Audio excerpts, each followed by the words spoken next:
Bonjour à toutes et à tous. J'ai intitulé donc mon intervention le financement d'un revenu inconditionnel, faux problème, vraie question, en reprenant, c'est mon côté fainéant, le titre d'un article que j'ai publié il y a 2 ans dans Le Monde diplomatique. Je ne vais pas reprendre exactement le contenu de cet article. En gros, ce que je voudrais démontrer, c'est que la question du financement doit avant tout être une question politique et pas une question technique. Marc a montré comment il était possible de financer un revenu inconditionnel de 450 euros.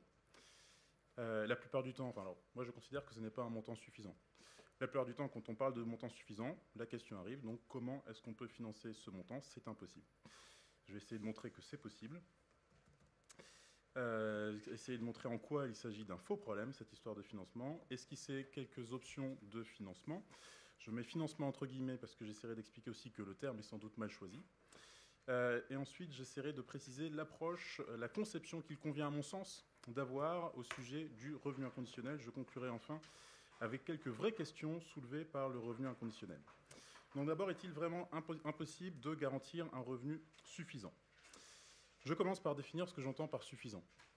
Suffisant, c'est combien? C'est suffisant déjà pour sortir de la pauvreté, pour échapper à la pauvreté. Donc le revenu inconditionnel, de mon point de vue, doit être au moins égal au seuil de pauvreté.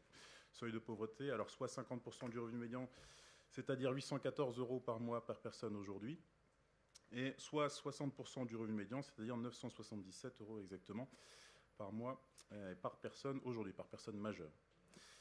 Suffisant ensuite, c'est suffisant pour pouvoir mener une vie décente. C'est-à-dire suffisant pour accéder aux biens et services essentiels, accéder aux biens et services essentiels qui conditionnent la participation active et effective des individus à la société. Donc suffisant pour accéder aux biens et services qui permettent de préserver de l'exclusion. Il y a d'un côté la pauvreté, le seuil de pauvreté, mais de l'autre, il y a également l'exclusion, donc l'exclusion de la vie sociale. Donc le revenu inconditionnel doit permettre de participer activement à la vie sociale. Donc une étude récente dont il a été question, je crois tout à l'heure, mais je me suis absenté à ce moment-là, une étude récente a calculé à 1434 euros le revenu suffisant, le revenu nécessaire pour pouvoir vivre décemment dans une ville moyenne comme Tours ou Dijon, aujourd'hui, en France. C'est une question qui me semble éminemment subjective, qui doit, à mon sens, faire l'objet de débats. Alors, d'un débat un peu plus complexe que simplement se demander de combien est-ce qu'on a besoin aujourd'hui pour vivre dans la société, mais qui doit aussi intégrer des questions plus de fond, de type dans quelle société on souhaite vraiment vivre. Est-ce qu'il est logique qu'aujourd'hui, il faille 1434 euros pour vivre, notamment pour se loger? Je ne pense pas. Il faut aussi pouvoir se demander dans quelle société on souhaite vivre, sur quelle planète on souhaite vivre, et quels sont les rapports qu'on veut entretenir avec les autres habitants de cette planète, qu'ils soient humains ou non humains. Donc c'est une parenthèse que je fais sur cette question-là. Enfin, suffisant pour ne pas nécessiter de revenus complémentaires, c'est-à-dire suffisant pour pouvoir se passer durablement d'emploi. Donc il en a été question dans la table ronde précédente, suffisant pour pouvoir négocier beaucoup mieux ses conditions d'embauche, ses conditions de travail, la qualité de l'emploi, l'intérêt de l'emploi, les conditions de rémunération, le temps d'embauche, l'organisation du travail, des tas de choses dans ce genre-là, suffisant également pour pouvoir refuser un emploi, refuser notamment d'être un serviteur, un simple serviteur ou un valet. Je renvoie à André Gors là-dessus. Donc ça, c'est pour ma définition du suffisant. Personnellement, le montant que je préconise, c'est autour de 1 000 euros par mois pour les personnes majeures. Est-ce que c'est possible de financer un tel revenu suffisant? Alors c'est ce que j'ai intitulé dans une formule pompeuse, le théorème de possibilité, en clin d'œil du coup à Gödel, pour les mathématiciens. Théorème de possibilité, quelques éléments chiffrés pour vous convaincre qu'il est possible de financer un revenu inconditionnel. D'une part, la France est un pays riche. La France dispose du 5e PIB mondial avec quelques 2700 milliards de dollars de PIB. La France est 20e en termes de PIB par habitant, 20e mondial avec 45 000 dollars par tête. La France est immensément riche, je dirais même qu'elle est excessivement riche dans le sens de riche à l'excès. À l'évidence, elle dispose des moyens pour préserver tous ses habitants de la pauvreté, à l'évidence. La preuve mathématique par le seuil de pauvreté. Si vous prenez un seuil de pauvreté à 50% du revenu médian, mathématiquement, il est toujours possible, quelle que soit la société dans laquelle vous vivez, c'est même pas une question de richesse, quelle que soit la société dans laquelle vous vivez, il est toujours possible de verser à tout le monde un niveau de vie, enfin de garantir un niveau de vie égal au seuil de pauvreté si on calcule à 50% du revenu médian. Prenons une situation extrême. Nous avons une population de 101 personnes. 50 personnes n'ont aucun revenu. 51 personnes ont 2000 euros. Le seuil de pauvreté sera fixé à 1000 euros. Il sera toujours possible de verser 1000 euros à tout le monde par une répartition strictement égalitaire des revenus. Mathématiquement, c'est toujours possible. De fait, je parle là d'une situation particulièrement exceptionnelle. Nous ne sommes pas dans cette situation-là. Alors, si c'est 60% du revenu médian, ça n'est plus mathématique. Mais encore une fois, il faut une situation particulièrement exceptionnelle pour qu'il ne soit plus possible de verser un revenu inconditionnel du montant du seuil de pauvreté pour tous. Nous ne sommes pas dans cette situation-là. Quelle est la situation aujourd'hui? En France, le revenu disponible moyen s'élève à 1 720 euros par mois par personne. Majeur, mineur compris. 1 720 euros par mois par personne. De fait, si le revenu disponible moyen, donc après prélèvement des impôts, après versement des différentes aides sociales, si le revenu disponible moyen par tête est de 1 720 euros, il est forcément possible de garantir à tous 1 000 euros par mois. Forcément, mathématiquement. Que peut-on conclure de tout ça? Qu'il est possible de verser un revenu suffisant à tous sans organiser des coupes budgétaires majeures dans le budget de l'État, dans le budget de la protection sociale, j'y reviendrai. Et que dans tous les cas, donc, il est possible de garantir à tous un niveau de vie au moins égal au seuil de pauvreté. Donc ça, c'est pour rappeler qu'il s'agit d'un faux problème. Maintenant, ça soulève effectivement de vraies questions. Des questions en termes d'options de financement. Donc je vais essayer de dresser brièvement une liste des différentes options qui sont avancées et souligner celles qui ont ma préférence. Et puis après, je reviendrai sur d'autres questions, sur l'approche qu'il convient à mon sens d'avoir du revenu inconditionnel. Sur les options de financement, je commence par les mauvaises options de mon point de vue. Une première mauvaise option, c'est la TVA. À mon sens, la TVA est un prélèvement injuste qui ne peut au mieux qu'être faiblement progressif. Donc on peut imaginer une TVA très progressive, mais ça supposerait la mise en place d'une taxe particulièrement prohibitive sur certains types de consommation. Donc du coup, au mieux, elle me semble pouvoir être faiblement progressive. Ensuite, sur la TVA, il me semble contre-productif de fixer un montant que l'on juge suffisant et de le financer, donc le montant du revenu inconditionnel que l'on juge suffisant, et de le financer par une augmentation des prix, une augmentation de la TVA, donc une augmentation des prix. De fait, le revenu inconditionnel cesserait alors d'être suffisant. Enfin, dernière critique que je peux adresser à la TVA comme mode de financement du revenu inconditionnel, ça me semble envoyer un mauvais signal en termes de projet de société, où le revenu inconditionnel, enfin le maintien du revenu inconditionnel dépendrait étroitement de notre ardeur à consommer dans une société qui, à mon sens, est une société de surconsommation. Je ne pense pas que ce soit une bonne idée. Ensuite, il y a des taxes ciblées qui sont proposées pour financer un revenu inconditionnel. Taxe Tobin, taxe Keynes, écotaxe. Donc taxe Tobin et Keynes sur les transactions financières et boursières, écotaxe donc sur les comportements de consommation particulièrement nocifs pour l'environnement, pour la nature. Le problème qui se pose par rapport à ces modes de financement, donc je suis tout à fait favorable à ces mesures de manière générale, mais pour financer un revenu inconditionnel, se pose la question de la pérennité. Si on décide de mettre en place une taxe sur les transactions financières, sur la spéculation financière, ça m'ennuierait de devoir me dire pourvu que la spéculation continue, afin que nous puissions continuer à verser un revenu inconditionnel. De la même manière, pour les écotaxes, je souhaite la mise en place d'écotaxes, mais je serais déçu de devoir me dire continuons à consommer comme des porcs, de telle sorte que nous puissions continuer à verser un revenu inconditionnel. Donc je peux l'envisager comme mesure transitoire, mais si nous souhaitons vraiment une mesure pérenne, il faut imaginer d'autres sources de financement. L'imposition des multinationales, je crois que Jean-Éric en parlera tout à l'heure. Moi, je suis tout à fait favorable à l'imposition des firmes multinationales. Ceci dit, envisagé comme mode de financement, comme condition de financement d'un revenu inconditionnel suffisant, ça me pose souci parce que faire en attendant? Que faire en attendant l'éventuelle compliance de Apple, Google et autres grosses firmes multinationales qui échappent allègrement à l'impôt?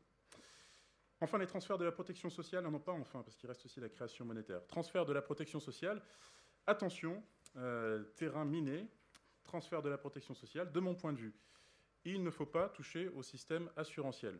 Donc assurance maladie, assurance chômage, retraite, de mon point de vue, il ne faut pas y toucher. Pour ce qui est du régime de solidarité nationale, on peut y toucher, mais pas n'importe comment. Donc on peut éventuellement supprimer les prestations sociales qui relèvent du régime de solidarité nationale, auxquelles le revenu inconditionnel viendrait se substituer parfaitement et avantageusement. Parfaitement, c'est-à-dire que l'objet doit être exactement le même. Avantageusement, ça veut dire que le montant doit être au moins, enfin le montant du revenu inconditionnel doit être au moins égal à la prestation supprimée. La question se pose, par exemple, pour alors l'AAH, le minimum vieillesse, ce genre de prestations, à mon sens, mériterait d'être conservé. Il y a débat, mais à mon sens, ça mériterait d'être conservé. Sur la création monétaire, enfin, sur la création monétaire, alors certains auteurs préconisent une création monétaire. Personnellement, je n'y suis pas favorable. Non pas que je pense que ce soit dangereux pour l'économie, je considère juste que ça serait dommage de faire l'économie d'un véritable débat sur le partage des richesses. La création monétaire permet d'éviter ce débat en se disant bon, bah, on a un gâteau, on va le faire gonfler, en mettant un peu de levure de manière artificielle, et comme ça, on va éviter d'avoir à se poser la question du partage du gâteau actuel. Je pense qu'il faut se poser cette question du partage du gâteau. C'est une des vertus du revenu inconditionnel que de poser ce type de questions. Du coup, j'arrive aux options que j'envisage pour financer un revenu inconditionnel. Je dis toujours financer entre guillemets, j'y reviendrai juste après. Les meilleures options, à mon sens, sont d'une part le recours à l'impôt sur le revenu, à un impôt progressif sur le revenu par rapport à la proposition notamment de Marc qui proposait une flat tax, donc un impôt proportionnel. Je suis très attaché à la progressivité. Alors je sais que Marc répondrait immédiatement oui, mais une flat tax combinée à un revenu inconditionnel se traduit par une progressivité. Certes, Marc. Bravo. Certes. Mais je suis attaché à une progressivité progressive. Ça devient technique. On peut imaginer une progressivité dégressive, c'est ce qu'on a aujourd'hui pour l'impôt sur le revenu. C'est-à-dire que le taux d'imposition augmente, mais l'augmentation est toujours plus faible à mesure que ça augmente. Je ne sais pas si je suis clair. En gros, au bout d'un moment, c'est plafonné. Je suis favorable à une progressivité progressive. C'est-à-dire que je suis favorable, par ailleurs, à l'instauration d'un revenu maximum. Je dis, il serait sans doute souhaitable, dans nos sociétés où les inégalités sont particulièrement marquées, il serait sans doute souhaitable d'instaurer une tranche d'imposition à 100%. J'y reviendrai par ailleurs. Donc favorable à une progressivité, donc taux marginaux élevés sur les tranches supérieures et progressivité progressive. Donc surtout pas une flat tax de mon point de vue. Donc ça, c'est la première source de financement. Deuxième source de financement, une taxe sur le patrimoine. Les inégalités de revenus, je le disais à l'instant, me semblent excessives. Les inégalités de patrimoine le sont plus encore aujourd'hui. Donc taxe sur le patrimoine qui contribuera à financer le revenu inconditionnel tout en réduisant les inégalités. J'arrive donc à la conception qu'il me semble préférable d'avoir du revenu inconditionnel. Il faudrait, à mon sens, intégrer le revenu inconditionnel comme élément d'une politique des revenus plus large, bien plus large. Le revenu inconditionnel ne doit pas servir qu'à éradiquer la pauvreté, ça peut le faire et c'est très bien, mais il doit aussi permettre de réduire les inégalités. Et de ce point de vue, donc, on doit considérer une politique des revenus bien plus large qui permet de poser clairement la double question du suffisant. Le suffisant recouvre en effet deux dimensions. Le suffisant, c'est déjà un plancher de revenus en deçà duquel on ne peut pas vivre décemment, on ne peut pas prendre part de manière efficace et effective à la vie sociale. Suffisant dans ce cas-là, c'est lorsque moins, ça n'est plus assez. Donc ça, c'est une dimension du suffisant. Suffisant, c'est aussi un plafond. Plafond de revenus au-delà duquel il faut savoir dire ça suffit. Suffisant en dessous, c'est pas assez. Suffisant, au-delà, ça suffit. Au-delà, c'est trop. Or, à mon sens, pour que tout le monde ait assez, donc pour que tout le monde ait suffisamment, il faut sans doute que personne n'ait trop. Si on doit partager un gâteau, et si on veut éviter que certains ne se retrouvent qu'avec des miettes, à mon sens, il faut commencer par faire des parts suffisantes pour tous. Et pour faire des parts suffisantes pour tous, sans doute faut-il prélever sur les plus grosses parts. De l'intérêt de la double dimension du suffisant, le plancher et le plafond, le revenu maximum dont je parlais tout à l'heure. Toujours sur les questions d'approche, il me semble qu'à formuler certaines questions alors sur la base du financement, par exemple, on se tire une balle dans le pied. Alors, je fais souvent des métaphores martiales, je parle des tirs amis, je parle des balles perdues. Là, c'est la balle dans le pied. Faisons attention aux formules que nous utilisons. Ne parlons pas, par exemple, de coûts bruts. Parlons de coûts nets. Souvent, quand on parle d'un montant suffisant, on tombe effaré devant la somme que ça représente, les montants qui sont en jeu, de l'ordre de 600-700 milliards d'euros par an. C'est beaucoup. Mais c'est le coût brut. C'est-à-dire que pour l'essentiel de la population, il s'agirait de prendre dans une poche ce qu'on reçoit dans l'autre, du fait du revenu inconditionnel. Ça, c'est quelque chose qui est très bien rendu par l'impôt négatif, qui a des tas de désavantages. Il en était question dans la table ronde précédente, mais l'avantage de l'impôt négatif, c'est de bien montrer le coût net d'une telle mesure. Donc je suis défavorable à un impôt négatif, mais gardons cette idée de coût net pour parler du revenu inconditionnel. D'ailleurs, Je dis parler de coûts nets, non. Ne parlons pas de coûts. Ne parlons pas de coûts, ne parlons pas de charges, parlons d'investissement. Le coût, les charges, ça renvoie notamment à l'idée de charges indues, ça renvoie à l'idée d'un fardeau trop lourd à porter dont on préférerait volontiers faire l'économie. À mon sens, il convient plutôt de voir le revenu inconditionnel comme un investissement encourageant la création de richesse, comme une subvention qui rapporte plus qu'elle ne coûte. De ce point de vue-là, je fais une petite parenthèse, le Québec utilise un autre indicateur de richesse qu'on appelle le produit intérieur doux. Dans ce produit intérieur doux, les aides sociales sont comptabilisées en positif et pas en négatif. On les compte comme des produits et pas comme des dépenses. De mon point de vue, le revenu inconditionnel, c'est exactement le même principe. Ne parlons pas ensuite... Alors là, je fais référence notamment à Michel Husson. Michel Husson qui avait dit, alors je ne sais plus si c'était dans une émission ou si c'était dans un article, il avait dit, imaginez un peu l'ampleur, il est contre le revenu inconditionnel, imaginez un peu l'ampleur de la redistribution qu'implique un revenu inconditionnel. Ne parlons pas de la redistribution nécessitée par le revenu inconditionnel, mais parlons plutôt de la redistribution permise par le revenu inconditionnel.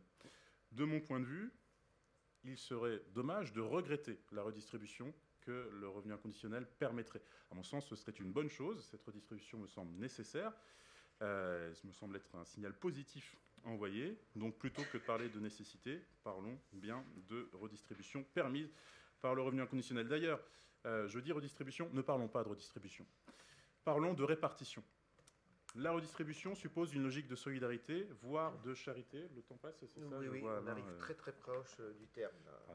3 minutes, comme dirait Marc. 2 minutes.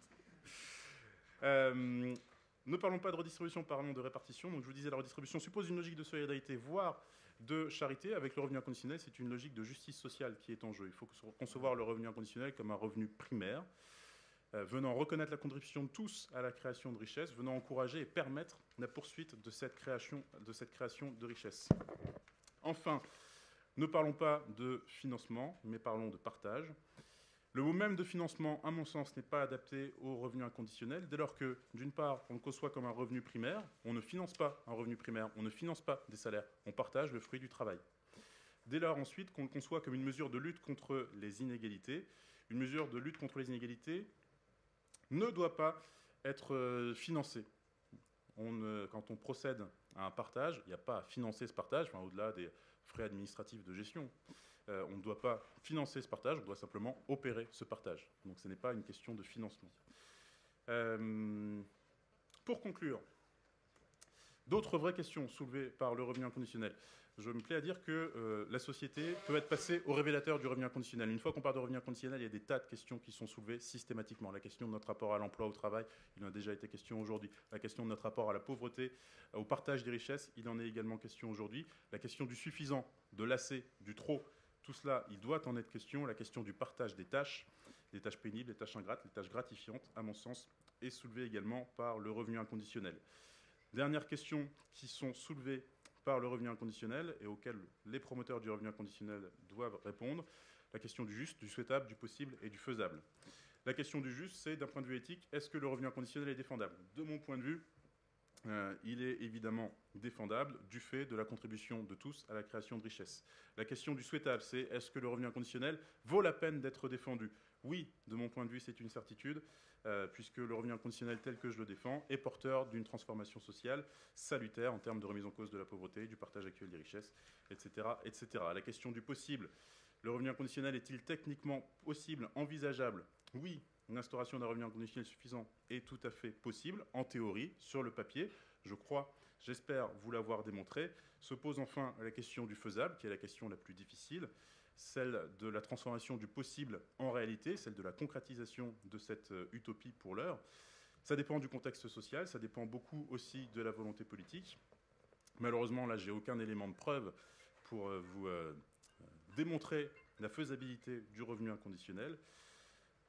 Cette question de la faisabilité est, à mon sens, l'affaire de tous. Et alors, j'ai d'autant plus de plaisir de le dire au sein du Sénat. En premier lieu, à mon sens, ça doit être le rôle de la représentation nationale. Merci.